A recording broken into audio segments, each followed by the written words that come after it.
Vamos a declarar lo que es la Biblia para nosotros. Diga conmigo, esta es mi Biblia, es Dios hablando conmigo. Yo soy quien dice que soy. Yo puedo hacer lo que dice que puedo hacer. Puedo tener lo que dice que puedo tener. Entonces hoy abro mi Biblia para echar una palabra que cambiará mi vida para siempre. Cambiará mi vida para siempre. Diga eso, cambiará mi vida para siempre. Queridos hermanos, la palabra de Dios sí puede cambiar nuestras vidas.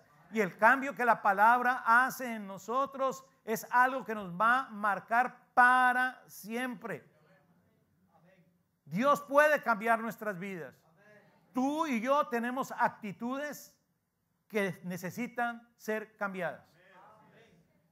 Nuestras familias viven situaciones que necesitan de ese cambio que solo puede traer la palabra de Dios. Solamente eso. Algunas personas andan con esas angustias, con esas luchas en la familia.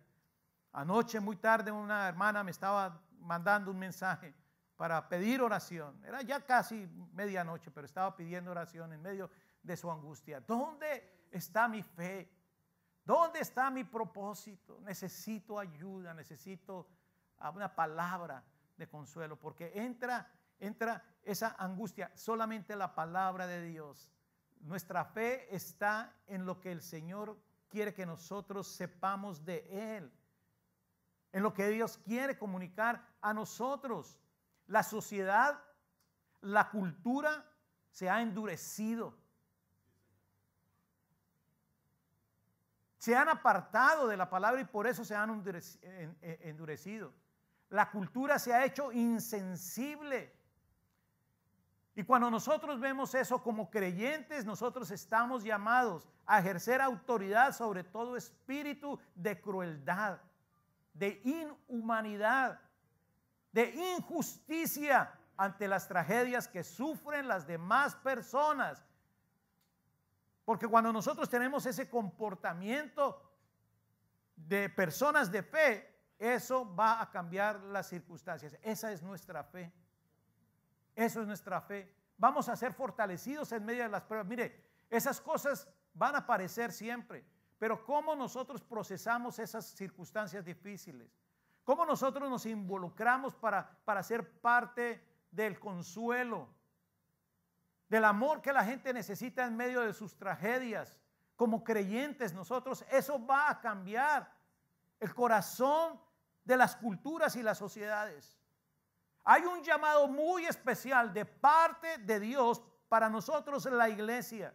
Y es un llamado a que nosotros manifestemos uno de los atributos más grandes de Dios.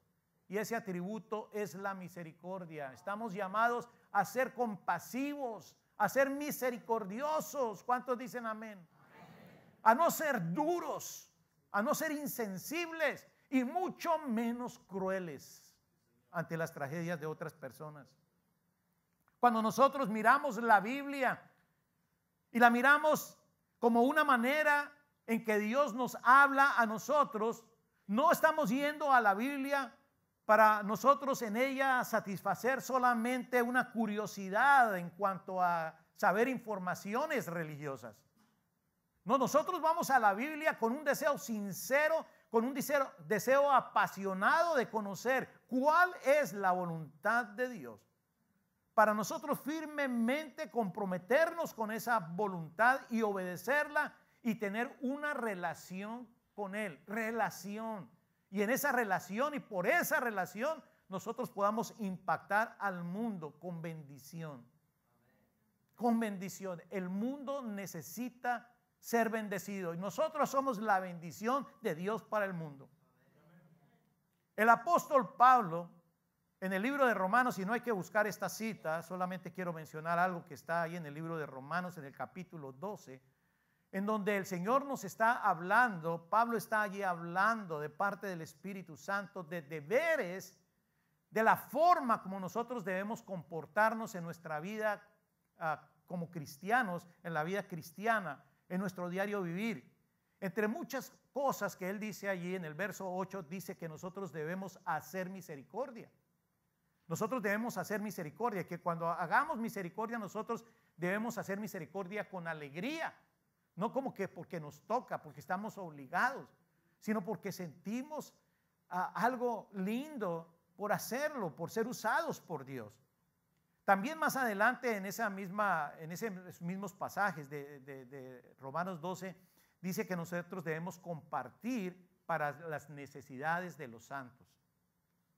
Que nosotros debemos dar para sus necesidades. Y eso nos habla de que hacemos frente, de que nos involucramos en lo que nuestros hermanos necesitan. Es decir, dejamos a un lado nuestros egoísmos, dejamos de pensar solamente en nosotros mismos. Para establecer misericordia con alegría, como nos dice la palabra, para nosotros hacer frente a las necesidades de otros, ¿saben? Necesitamos primero sentir compasión.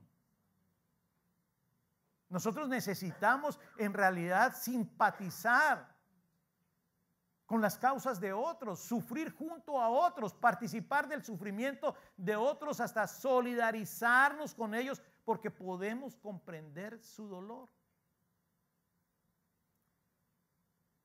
La compasión no es solamente sentir lástima. Ay, pobrecito, pobrecita. Ay, pobrecitos. No, la compasión no es solamente sentir lástima, porque la lástima es un malestar pasajero ante algo que no nos agrada, ante algo que nos incomoda, pero que realmente no nos está moviendo a hacer algo que va a aliviar bien la situación. Simplemente es como para quitar la incomodidad. Entonces damos una limosna, nos quitamos la cosa de la vista,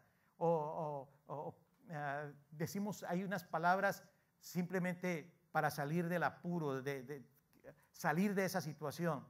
Por eso es que muchos rechazan el que se les tenga lástima. Cuando hay una situación difícil, muchos no quieren expresar esa situación. ¿Por qué? Porque hay mucha gente sintiendo lástima. Y nosotros no queremos sentir lástima. Queremos, cuando estamos en problemas, en situaciones difíciles, queremos corazones sinceros, amor sincero. Gente que realmente nos entiende y no gente a que estemos incomodando. Gente que se sienta mal solamente por nuestra situación, pero que no van a hacer nada por nosotros, que no van a pagar un precio para podernos ayudar. El ser compasivo, mi amado hermano, es una característica de un verdadero creyente. Por eso quiero hablarles de esto. Porque aquí nosotros estamos porque somos creyentes, porque entendemos que venimos cada domingo para alabar a un Dios, para adorar a un Dios que es nuestro Padre, para rendirle un culto a un Dios, y eso es lo principal que nosotros vivimos. No piense que usted vino aquí hoy porque había taquiza. No piense usted que vino porque usted no tenía nada, hoy otro programa, hoy no hay partido de fútbol, ya se acabó el mundial, ay, para entonces íbamos a la iglesia. No, usted no vino por eso, usted vino porque usted es consciente que este es el día que ha hecho el Señor y nos gozamos y nos alegramos en Él, ¿verdad? Pero usted viene a escuchar también lo que Dios quiere para su vida.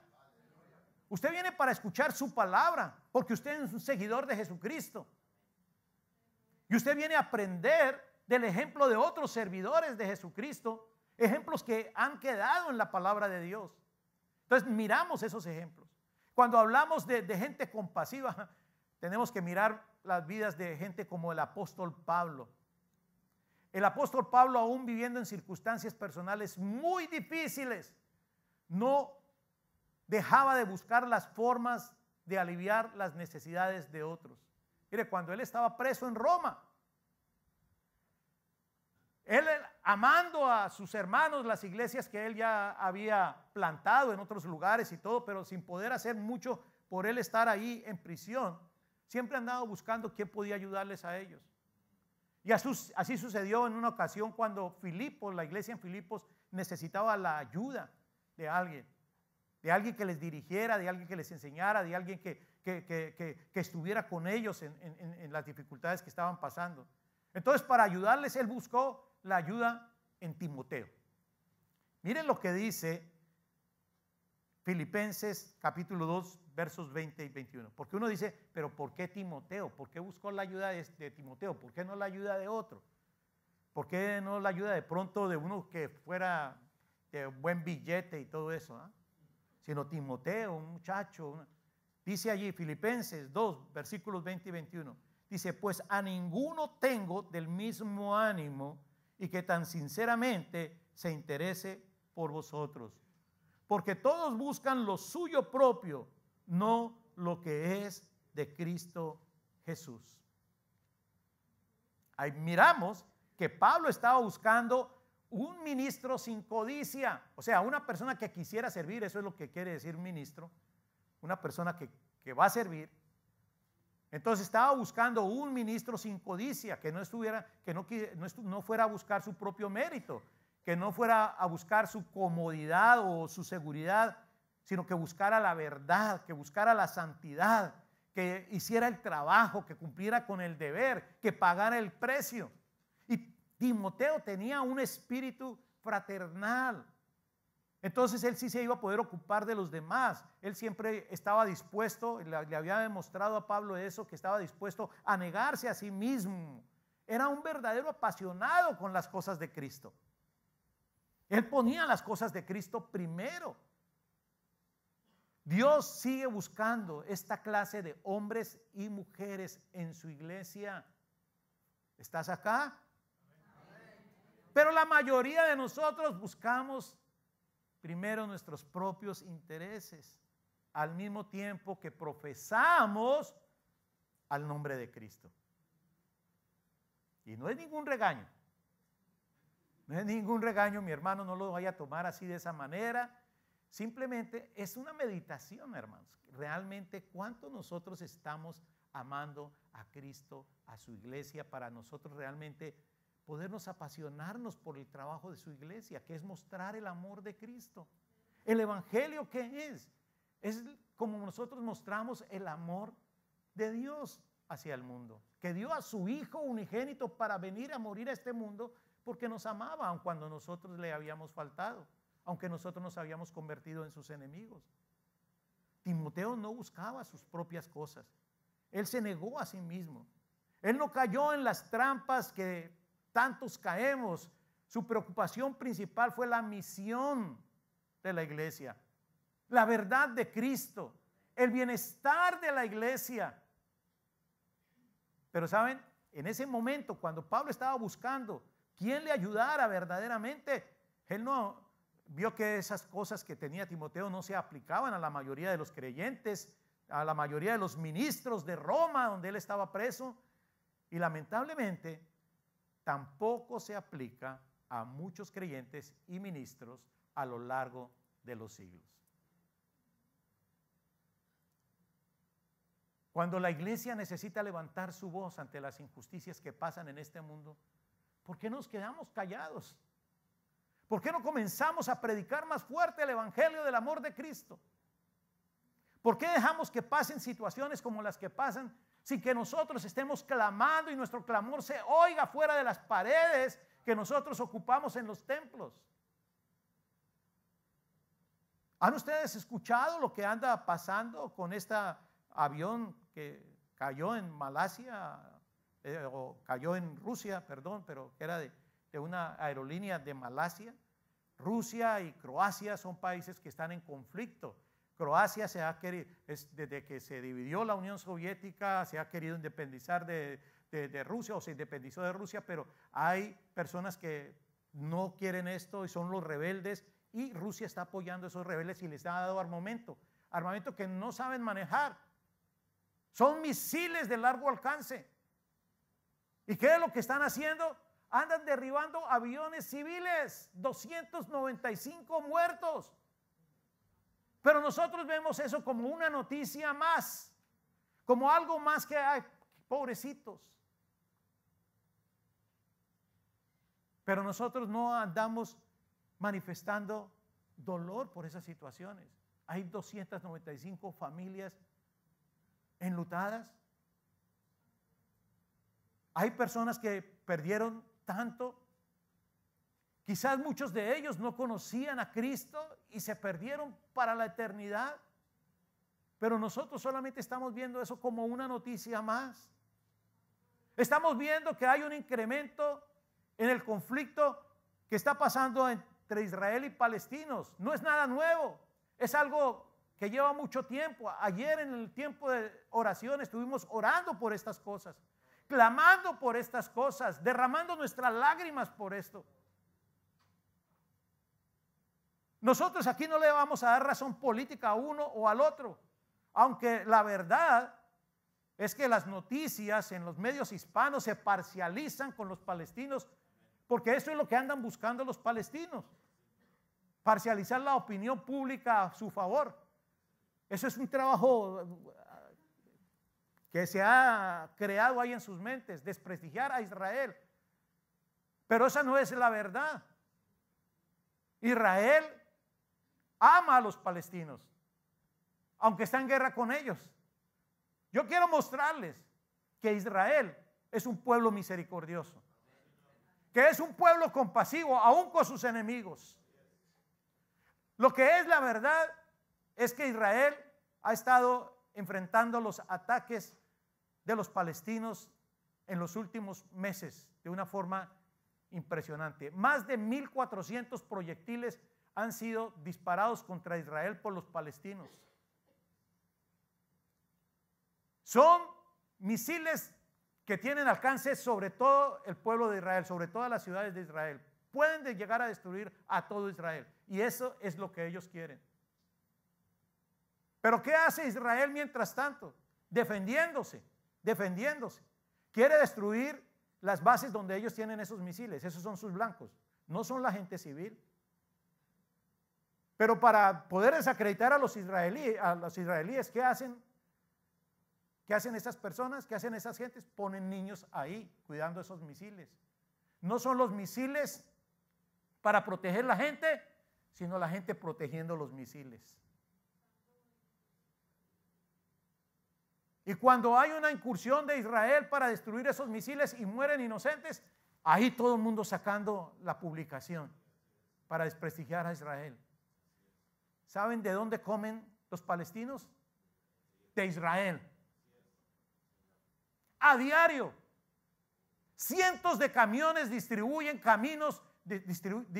por los caminos de Palestina alimentos para los palestinos que están siendo los enemigos de Israel. ¿De dónde saca la luz las ciudades de Palestina? La produce Israel, sin cobrarles nada. Y aun cuando están en guerra contra ellos y están siendo atacados por ellos, no les quitan la luz, les siguen produciendo, porque sin la luz ellos tendrían mucha necesidad. La medicina, ¿quién la da? Para ellos, Israel. Pero hay un desprestigio grande. Israel es un ejemplo de compasión.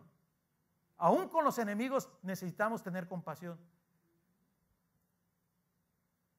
Vemos nosotros algo más cercano de nosotros.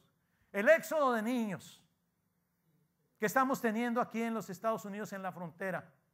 Niños de todas partes de Centroamérica viniendo.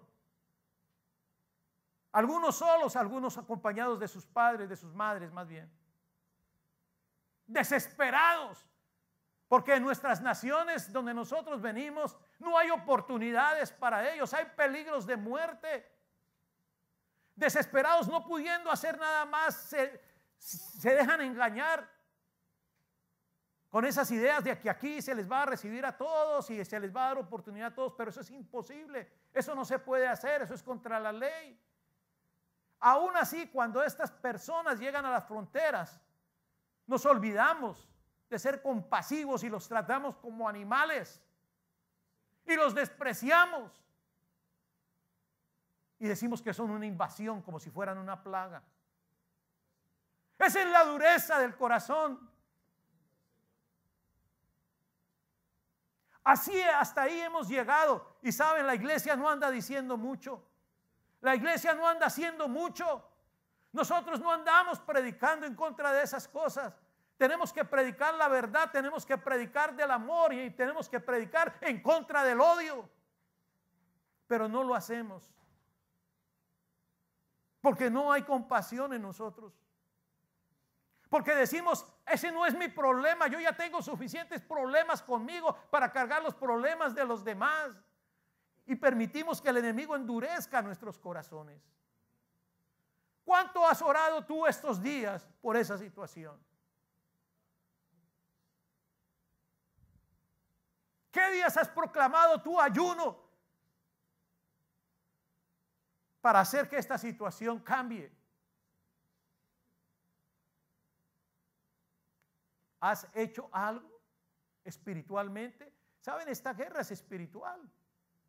Esto es dañando el corazón de la gente. Esto es mostrando realmente algo tan negativo en el corazón de los hombres. Cuando tú dices que tienes compasión, pero tú no estás haciendo algo para cuidar del otro, realmente no tienes nada. ¿Cuál compasión? A ti lo que te da es lástima, pero Dios no quiere eso. Miremos el ejemplo de Jesús. Jesús es nuestro mejor ejemplo. En todas las cosas, siempre Él mostró una actitud, Él mostró una motivación compasiva. Cuando Jesús escuchó de la muerte de Juan el Bautista, que le habían quitado la cabeza a su primo Juan el Bautista por predicar la verdad, dicen que Él se apartó en medio de su tristeza, en medio de su dolor, se apartó en su duelo, pero en su tristeza, en su dolor, en su duelo, Jesús vio algo. ¿Qué fue lo que vio Jesús? Mire, Mateo 14:14 dice, y saliendo Jesús, vio una gran multitud y tuvo compasión de ellos y sanó a los que de ellos estaban enfermos. Más adelante, este evangelio dice que Jesús, saliendo de Jericó con sus discípulos, había una gran multitud que los seguía. Y entre toda esa multitud habían dos ciegos. Mateo 20:34 dice, entonces Jesús, compadecido, les tocó los ojos y enseguida recibieron la vista y le siguieron. Otro día, uno de esos días de mucho trabajo para Jesús, cuando estaba cansado, cuando estaba agotado, Jesús quiso retirarse con sus discípulos para buscar reposo. ¿Y qué pasó? Marcos 6, versículo 33-34 dice, pero muchos los vieron ir y le reconocieron, y muchos fueron allá a pie desde las ciudades y llegaron antes que ellos. Ellos estaban atravesando en una nave el mar de Galilea y estos se fueron rodeando por la playa, tenían autos más veloces y llegaron allá primero, camellos con propulsión al chorro. Y dice, y salió Jesús y vio una gran multitud y tuvo compasión de ellos. ¿Qué era lo que tenía Jesús? Compasión. Compasión de ellos porque eran como ovejas que no tenían pastor. Y comenzó a enseñarles muchas cosas. Tuvo compasión de ellos. ¿Y qué hizo cuando tuvo compasión de estas personas? Les comenzó a enseñar. Jesús comenzó a discipularlos porque eso fue la necesidad que Jesús vio en ellos, la necesidad de conocer las verdades que les harían libres. ¿Saben que la compasión en uno descubre la necesidad que tienen otros? Cuando uno es compasivo con una persona, cuando uno comienza a sentir el dolor de la persona, cuando uno comienza a mirar lo que hay dentro de la persona, lo que le hace sentir mal y todo eso, uno comienza a entender esa necesidad que esa persona tiene. Y entonces uno puede ir a esa área de necesidad de la persona. Pero muchas veces nosotros estamos demasiado preocupados por nuestras propias necesidades como para invertir tiempo trabajando para Cristo. Mis queridos hermanos, no permitan que sus agendas y sus preocupaciones no le dejen espacio para su servicio cristiano y su amor por otros. Cada día, cuando nosotros miramos estas situaciones que se están presentando, tome un tiempo para orar, para clamar por estas situaciones, que traigan alivio. Hay que declarar la paz en Israel y entre israelitas y palestinos. Sea quien sea que tenga la razón, hermanos, y yo puedo tener mi punto de vista y lo puedo expresar. Usted puede tener el suyo y puede ser contrario al mío, eso no importa, pero nosotros como creyentes necesitamos orar por la paz de unos y otros. Porque ninguno de ellos sufran, porque no haya esa conciencia de maldad, de muerte, de guerra entre ellos, sino que haya la paz. Oremos para que esta situación que está sucediendo con este avión de Malasia y se descubren estos culpables, esto no traiga repercusiones políticas que van a dañar las relaciones de varias naciones, porque van a haber consecuencias de esto. Que la gente pueda tranquilizarse, que se pueda realmente buscar poner alto a estas cosas y parar a los culpables, a los que están haciendo eso. Pero hay tantos inocentes que están sufriendo por estas cosas. Hermanos, cuando vemos este éxodo de niños, hermanos, démosle lugar en nuestro clamor a la situación de esas madres y de esos niños. ¿Para qué? Para que sean tratados como seres humanos. Ya están aquí, han sido engañados. ¿Qué nos da derecho a nosotros a tratarlos como basura? Ellos necesitan un juicio justo de las autoridades de esta nación y estudiar la situación de cada uno de ellos. ¿Cuál de estas familias, cuál de estos niños y de estas madres pueden aplicar dentro de los programas que hay en esta nación para los perseguidos, para los que han de pronto recibido maltrato? Para todo eso hay programas en esta nación. ¿Cuáles califican?